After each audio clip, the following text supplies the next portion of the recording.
டேய் மச்சான் எங்கே போகிற? நாளைக்கு தைப்பூசம். நீங்கள் வேணா முருகரை மறந்துருக்கலாம், ஆனால் நான் மறக்க மாட்டேன். முருகர்னா யாருக்கு தான் பிடிக்காது? எல்லாத்துக்குமே பிடிக்குமே. மனுஷங்க மட்டும்தான் பாத யாத்திரை போவாங்களா? ஏன் நாங்கள் போகக்கூடாதா?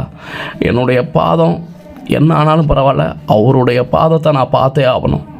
ஏன்னா நான் முருகர் மேலே வச்சுருந்த அன்பு அப்படி. ஏன்னா எனக்கு முருகர் ரொம்ப பிடிக்கும். திருச்செந்தூர் போவையா பழனி போவையான்னு எனக்கு தெரியல, ஆனால் முருகரை நான் தனியாக பார்ப்பேன். கந்தா கடம்பா கதிர்வேலா எப்படியாவது கதை திறந்துடு, உன்னுடைய நான் பாதத்தை பார்த்தே ஆகணும் முருகா. முருகா வெச்சுவேல் முருகனுக்கு அரோகரா அரோக. நான் தனியாக போகிறேன்னு எல்லாருமே சிரித்தாங்க, ஆனால் நீ என்னை பார்த்து சிரிக்க வச்சிட்ட பார்த்தியா? நீ தான் முருகா கிரேட்.